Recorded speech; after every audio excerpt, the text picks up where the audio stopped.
ॐ श्री गणेशाय नमः। अथ श्री संतानगोपाल स्तोत्रम् विनियोगः। ॐ अस्य श्री संतानगोपाल मन्त्रस्य श्री नारद ऋषिः अनुष्टुप् छन्दः। श्री कृष्णो देवता ग्लौं बीजं नमः शक्तिः पुत्रार्थे जपे विनियोगः। श्रीशं कमलपत्राक्षं देवकीनन्दनं हरिं सुतसम्प्राप्ते कृष्णं नमामि मधुसूदनं।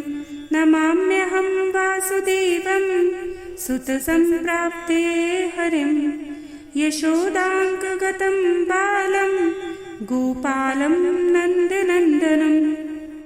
अस्माकं पुत्रलाभाय गोविन्दं मुनिवन्दितं। नमाम्यहं वासुदेवं देवकीनन्दनं सदा। गोपालं डिम्बकं वन्दे कमलापतिम् अच्युतं। पुत्रसम्प्राप्ते कृष्णं नमामि यत्तु पुङ्गवम्। पुत्रकामेष्टिफलदं कञ्जाक्षं कमलापतिं देवकीनन्दनं वन्दे सुतसम्प्राप्ते मम। पद्मापते पद्मनेत्र पद्मनाभ जनार्दन देहि मे तन्यं श्रीश वासुदेव जगत्पते। यशोदाङ्कगतं बालं गोविन्दं मुनिवन्दितम्। अस्माकं पुत्रलाभाय नमामि शिरीषम् अच्युतं। श्रीपते देवदेवेश दीनार्ति हरनाच्युत। गोविन्द मे सुतं देहि नमामि त्वां जनार्दन। भक्तकामद गोविन्द भक्तं रक्ष शुभप्रद। देहि मे तन्यं कृष्ण रुक्मिणी वल्लभ प्रभो। रुक्मिणीनाथ सर्वेश देहि मे तनयं सदा। भक्तमन्दार पद्माक्ष त्वाम् अहं शरणं गतः। देवकी सुत गोविन्द वासुदेव जगत्पते।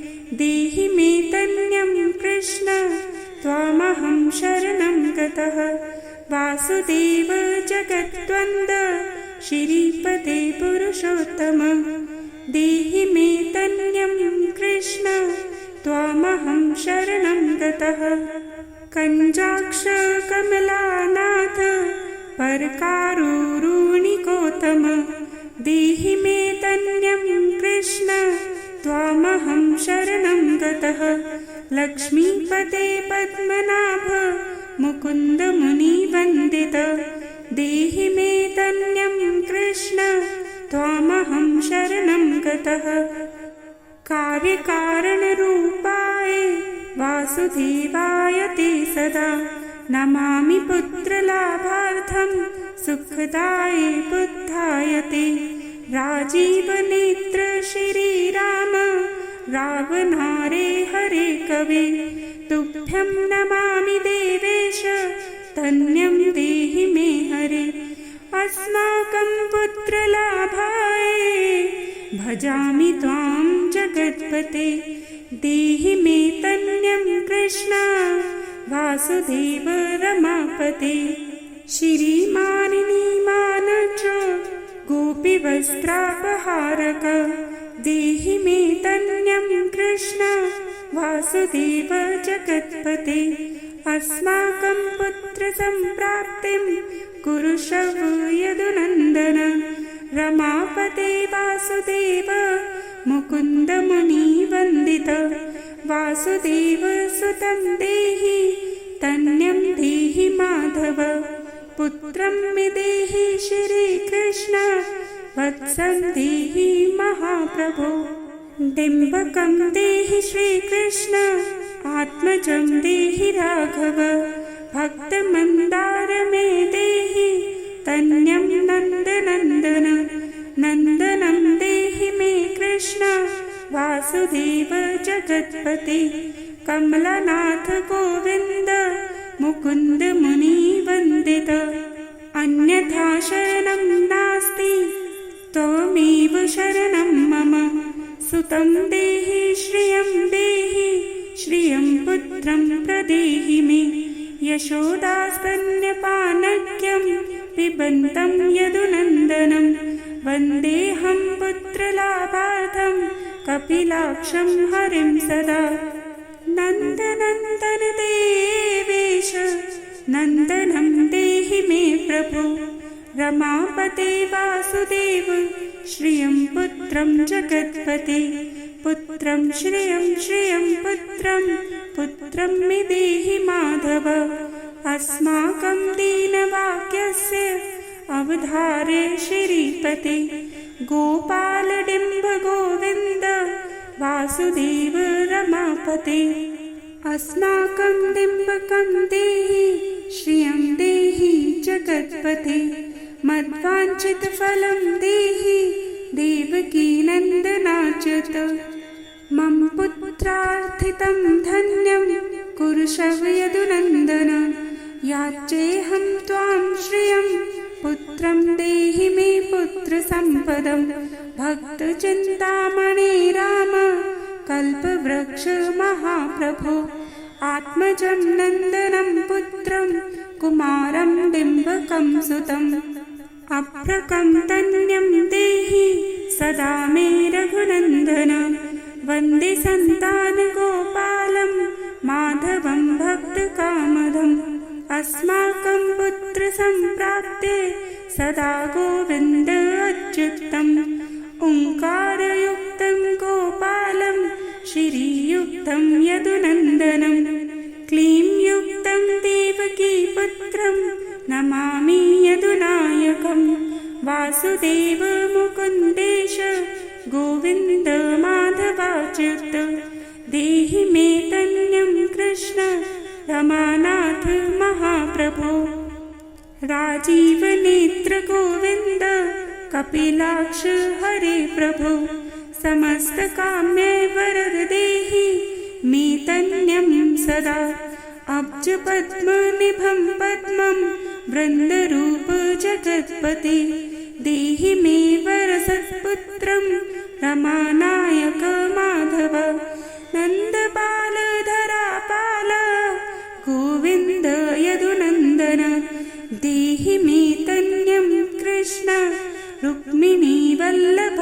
प्रभो दासमन्दार गोविन्द मुकुन्द माधवाच्युत गोपाल पुण्डरीकाक्ष देहि मे तन्यं श्रियं यदुनायक पद्मेश नन्दगोपवधूसुत देहि मे तन्यं कृष्ण श्रीधर प्राणनायक अस्माकं वाञ्छितं देहि पुत्रं रमापते भगवन् कृष्ण सर्वेश वासुदेव जगत्पते रमाहृदे संभार सत्यभामा मनःप्रिय देहि मे तन्यं कृष्ण रुक्मिणी वल्लभ प्रभो चन्द्रसूर्याक्ष गोविन्द पुण्डरीकाक्ष माधव अस्माकं भाग्यसत्पुत्रं देहि देव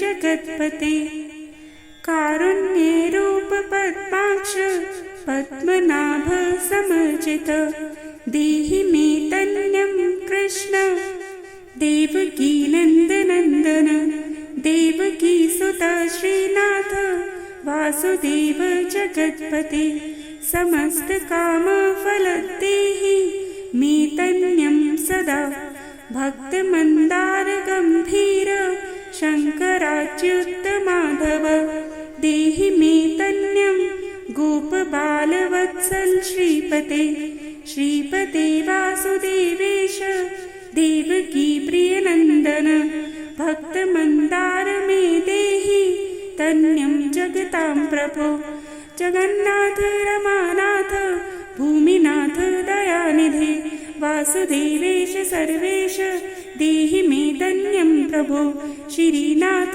कमलपत्राक्ष वासुदेव जगत्पते देहि मे धन्यं कृष्ण त्वामहं शरणं गतः दासमन्दार गोविन्द भक्तचिन्तामणि प्रभो देहि मे धन्यं कृष्ण त्वामहं शरणं गतः गोविन्द पुण्डरीकाक्ष रमानाथ महाप्रभो देहि मे धन्यं कृष्ण त्वामहं शरणं गतः श्रीनाथ कमलपत्राक्ष गोविन्द मधुसूदन मत्पुत्र फलसिद्ध्यर्थं भजामि त्वां जनार्दन सतन्यं पिबन्तं जननी मुखाम्बुजं विलोकये मन्दस्मितम् उज्ज्वलाङ्गं स्पर्शन्तमन्यस्तनम् अङ्गुलीभिर्वन्दे यशोदाङ्कगतं मुकुन्दम्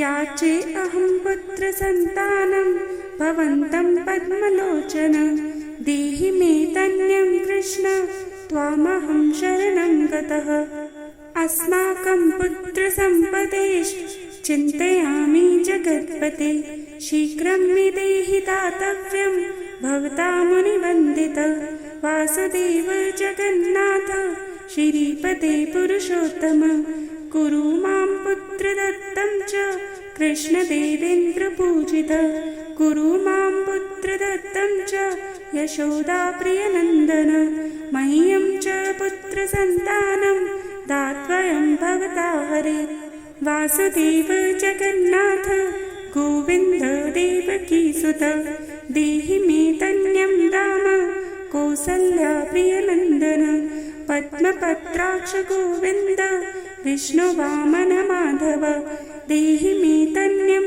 सीता प्राणनायक राघव कञ्जाक्ष कृष्ण देवेन्द्र मण्डित मुनिवन्दित लक्ष्मणाग्रज श्रीराम देहि मे धन्यं सदा देहि मे धन्यं रामं दशरथ प्रियनन्दन सीतानायक कञ्जाक्ष मुचुकुन्द वरप्रद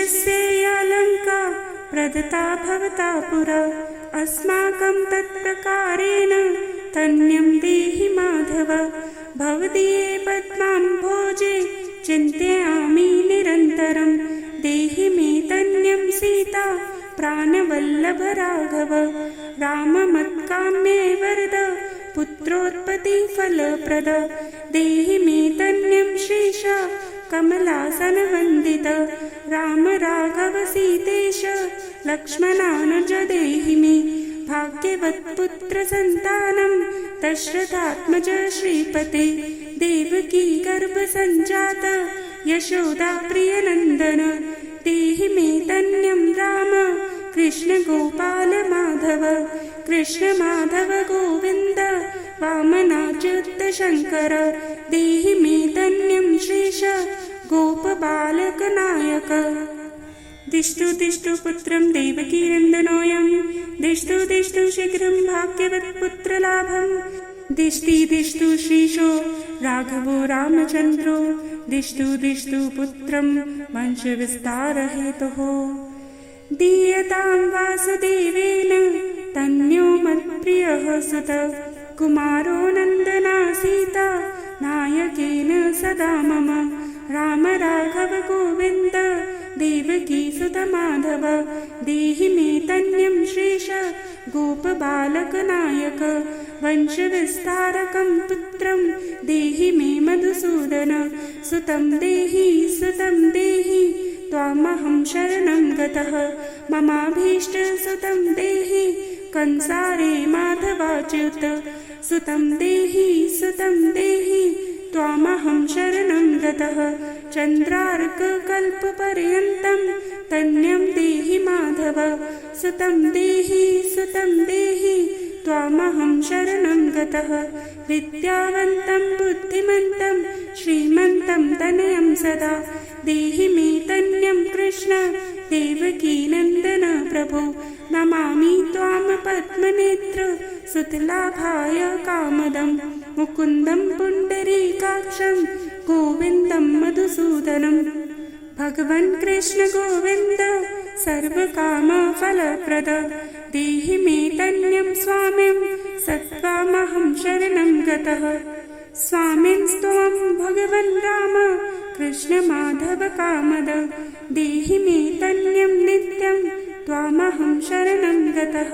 तन्यं देहि गोविन्द कञ्जाक्ष कमलापते सुतं देहि त्वामहं शरणं गतः। पद्मापदे पद्मनेत्र प्रद्युमञ्जनक प्रभो सुतं देहि त्वामहं शरणं गतः।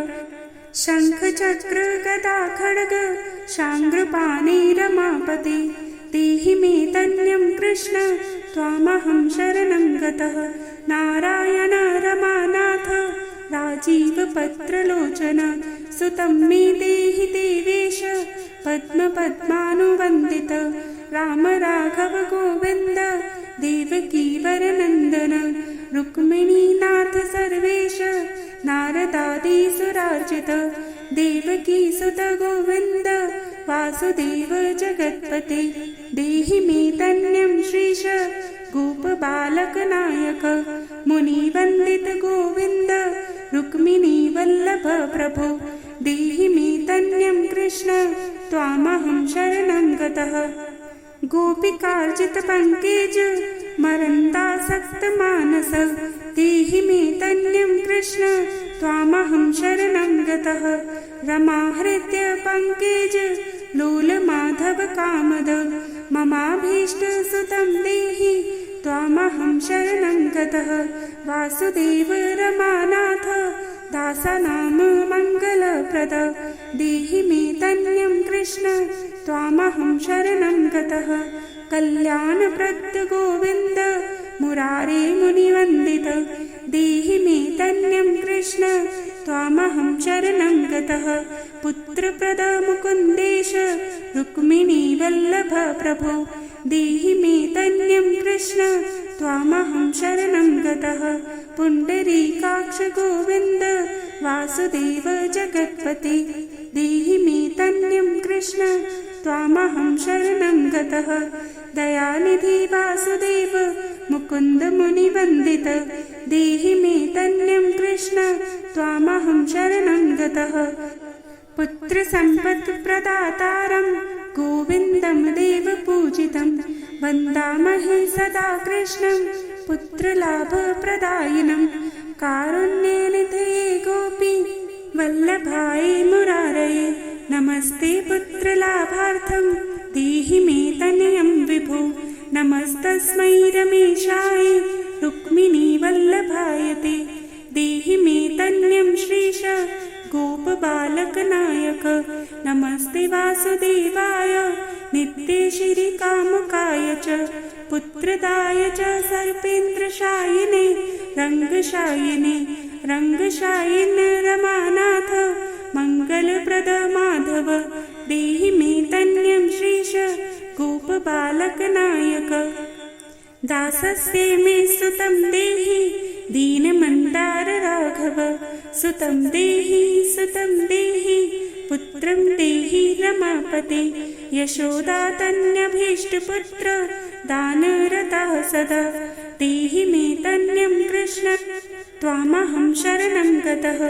मद इष्टदेव गोविन्द वासुदेव जनार्दन देहि मे तन्यं कृष्ण त्वामहं शरणं गतः।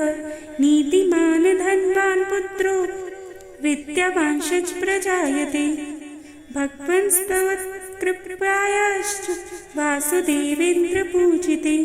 यः पठेत् पुत्रशतकं सोऽपि सत्पुत्रवान् भवेत्। श्रीवासुदेव कथितं स्तोत्र रत्नं सुखाय च। जपकाले पठे नित्यं पुत्रलाभं धनं श्रियं ऐश्वर्यं राजसम्मानं सद्यो याति न संशयः। इति श्री संतान गोपाल स्तोत्रं सम्पूर्णम्।